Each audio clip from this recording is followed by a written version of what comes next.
I was just 5 years old in ballet class, staring in the mirror when I first noticed it. Where the other girls had straight up and down bodies, I had a little tummy and thighs that touched. It was the beginning of feeling like my body was a problem. By 11, I had started my first diet, and what followed was a decade of calorie counting, obsessing over my weight, falling off the bandwagon, and then starting a new diet every Monday. By university, I was completely out of control with food, and I was the heaviest I had ever been, even after a decade of total dedication to trying to weigh less. I'd come home after a busy day, and I'd head straight to the pantry, eating chocolate like a crazed squirrel, actually eating anything I could get my hands on, because my low-calorie salad and a handful of almonds, it left me feeling starved. I thought there was something wrong with my willpower.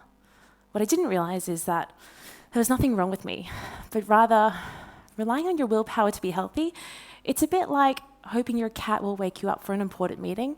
Like, it could happen, it may happen, but it's highly unlikely.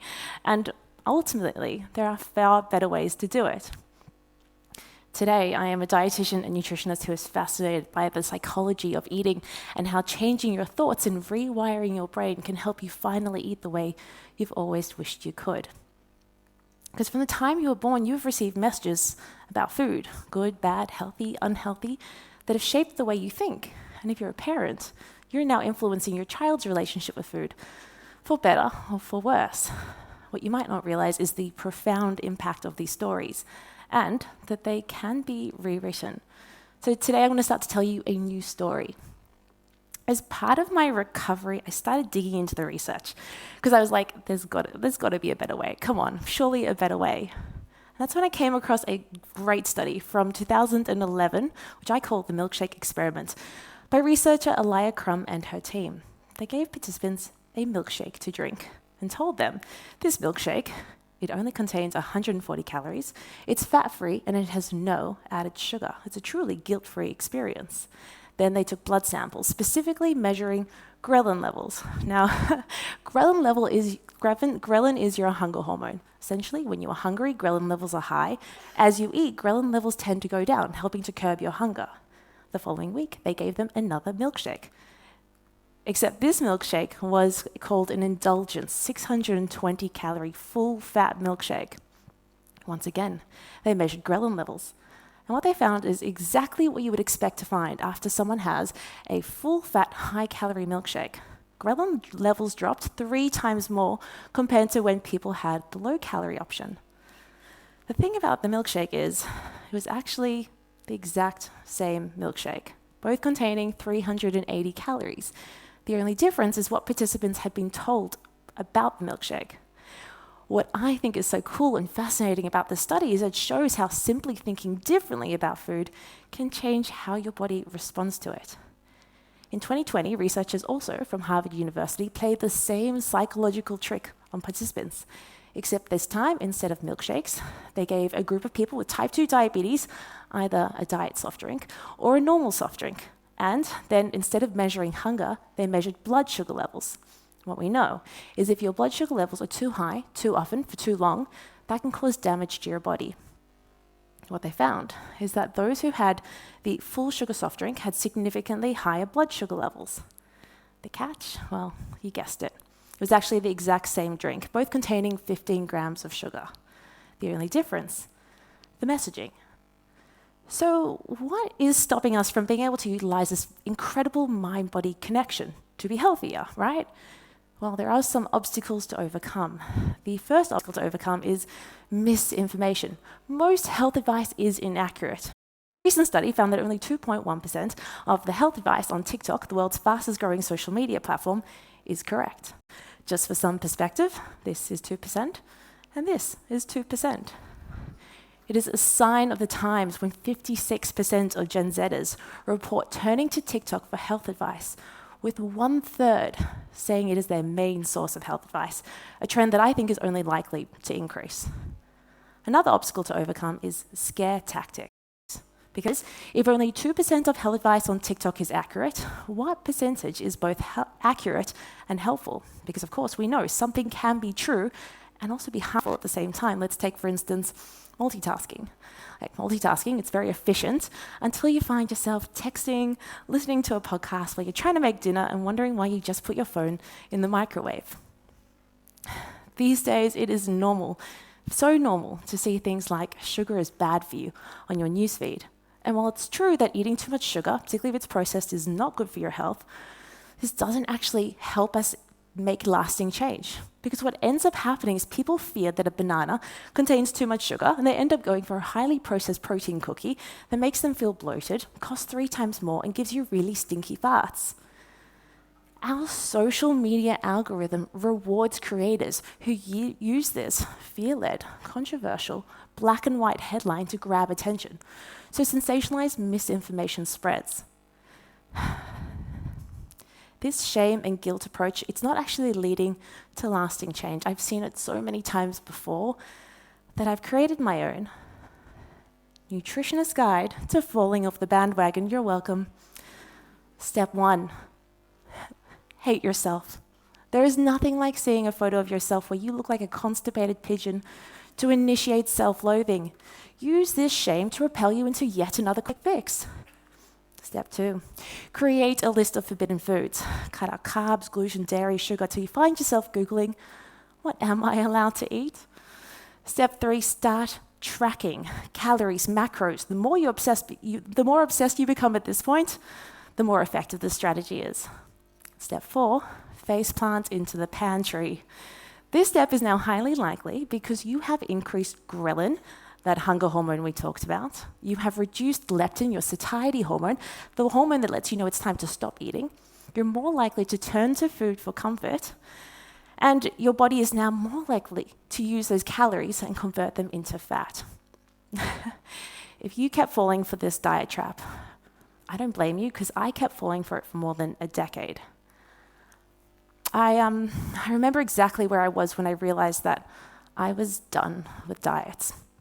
I was standing in a change room trying to find something to wear to a friend's birthday party, but when I looked in the mirror, nothing fit me, and I felt like such a disappointment. I jumped in my car, and I started crying, and I couldn't stop crying, and then I just drove straight to the doctor's clinic, and I just waited for the first available appointment.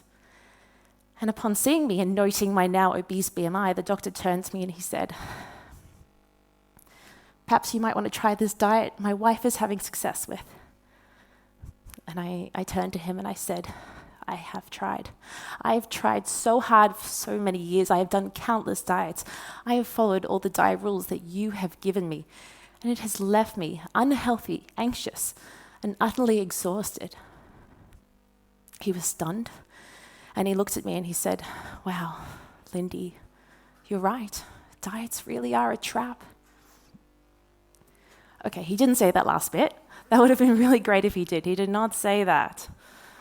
But luckily enough, my breaking point moment turned out to be my light bulb moment, because I finally realized you didn't fail at diets. Diets failed you. And it was time for a new approach. Perhaps you were raised in a family where you were being told to finish everything on your plate. If so, essentially this taught you to ignore your hunger and fullness cues and learn how to overeat. What about the phrase, "You can't have any dessert until you finish your broccoli"? I've got to admit, I'm a mum of 2. I'm also a dietitian who specializes in this area, and even I find myself saying things like this because food is just so good at getting our kids to do what we want. The challenge is when we say stuff like this, we're essentially teaching our children 2 things. 1, healthy eating is punishment and junk food is a reward. And number 2, we're training them on how to become emotional eaters. Every time you say something like, "If you're good, I'll give you a treat," or we put food in front of our kids' faces anytime they feel any degree of emotional discomfort, sadness, anger, loneliness, we're essentially adding an additional layer of emotional reward to food. The aim is never use food as a bargaining tool or a weapon with your kids, with your partner, and of course, yourself. And if someone has struggled with their weight their entire life, I think it's fair to say that their approach has led them to turn to food for comfort, for joy, for support, or even if they're feeling tired. And now we're prescribing people to weight loss medications like Ozempic, Mounjaro, Wegovy, But when they're coming off the medications, people are regaining the weight. Why? Because we're not teaching people to think differently about food. And in this way, we're setting them up for failure. It's kind of like we're trying to fix a leaking roof by mopping the floor. Like, it's a bit of a disconnect. So, what happens now? What happens if you have learned how to overeat? If you've become an emotional eater? So now if you have a good day, you celebrate with a little treat. And if you have a bad day, you commiserate with a little treat. From a study in 2011, which I think sounds very delicious, they gave a group of participants a bowl of macaroni and cheese to eat, and they told them to eat as much as they wanted. And the next day, they did the same thing. And after several days of repeating this exercise, they found that people ate significantly less mac and cheese. Not because mac and cheese suddenly became less delicious, but because people now found mac and cheese less interesting. While food will always be somewhat interesting because of how it lights up the reward centers in your brain, food scarcity makes you feel crazy around food. Like during COVID-19, where people were panic buying 37 packets of pasta. They had to get the cops involved. Your body interprets a diet to be a famine, so it makes food more tempting so that you overeat and you don't starve to death. And if you grew up in a household where food was not something you could depend on and you weren't able to eat as much as you needed, then this can also create a sense of food scarcity. The first step is to develop something called food trust, which reduces how interesting you find food.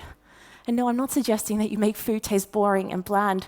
Food is one of the great joys in life, and I think if adding a little bit of salad dressing helps you eat a bowl full of vegetables and enjoy the process and do it consistently, who cares if it adds a little bit of calories, some sugar, some fat? Because in the long term, you win. When I say stop making food so interesting, what I mean is stop putting it on a pedestal by attaching all these food rules and guilt to it. Think about it. You gasp for air when you've been holding your breath, and you binge on food when you've been denying yourself. Food trust is the belief and understanding that food is always available, anytime you want it. It's not going to run out, and it's not going to be taken away from you. And once you know you can eat something anytime you want, it stops being as highly interesting. Of course, high-calorie, high-energy foods are always going to be somewhat stimulating to your brain, but with food trust rebuilt, you can learn to become the kind of person who has a few bites of dessert and pushes the rest away because you feel like you've had enough. Calorie counting, restriction, portion control go against your innate survival instincts with food. I think it's so much easier if we learn to work with our bodies instead of trying to constantly work against them. In fact, you might not even realize this, but you've got an inbuilt weight management system, a way of knowing exactly when to eat and how much. And it's called your appetite. And its sole job is to help you manage energy in versus energy out. And it actually does this far more accurately than any calorie counter.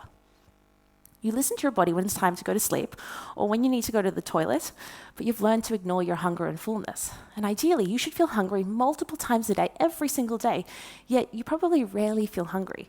Often eating in case you get hungry, so you don't get hungry later, or because that's when your Google Calendar invite tells you to. It's lunchtime, time to eat. Who cares if I'm hungry?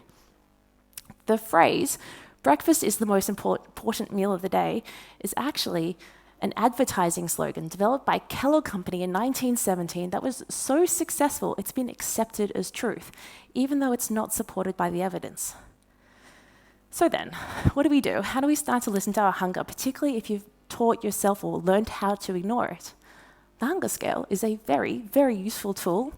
I remember for myself when I learned about it because it was the first thing that turned down the dial on that constant food noise. It's actually very simple. Imagine your hunger is like the gauge on a petrol tank. 0 is empty and 10 is full. Most people eat when they are peckish, which is a 5 out of 10 on the hunger scale. The aim is to wait until you feel comfortably hungry to eat, which is a 2 to 3 out of 10 on the hunger scale, and then eat until you feel comfortably full, which is a 7 to 8 out of 10 on the hunger scale. Not stuffed. Once again, key to being able to stop eating when you feel comfortably full is having food trust. Another thing I had to relearn was how to eat free from distractions. You see, a habit I'd fallen for, and honestly, something I really, really enjoyed was coming home after a busy day and turning on the TV to eat. not realizing that I was conditioning my brain to crave something to eat every time I flicked on my favorite TV show. Your environment has a huge impact on how you eat. And if you find that after a busy day, you get home, you end up eating most of your food at night, and you sit in front of the TV and you get really strong cravings, this is likely a learned behavior. Turning off the TV and tuning into your body is incredibly boring, yet effective. It really, really does work. And if you're a parent, flicking off your kids' screens during mealtime will help them have a much healthier relationship with food. Something I think is a lifelong gift. I wish I could go back and tell that 5-year-old girl in her pink leotard in ballet class that your body doesn't need to look perfect from every angle to be healthy or to be happy, realizing this will set you free. Today, food no longer controls me. I'm in control of food. I went from being an obsessive dieter and struggling with my weight to feeling relaxed and normal around food. I'll never be a supermodel.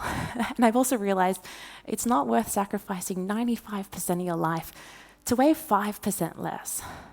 Luckily, no matter your relationship with food, it's never too late to rewrite the script, to rewire your brain. You can learn to become an intuitive and mindful eater by caring more about how your body feels, not just what it looks like, or going for the lowest calorie option. Because obsessing over calories and your weight, it keeps your life small. It limits your potential. Become more aware of who you are allowing to influence your beliefs. Because remember, your relationship with food is precious, and how you think about it matters more than you realize.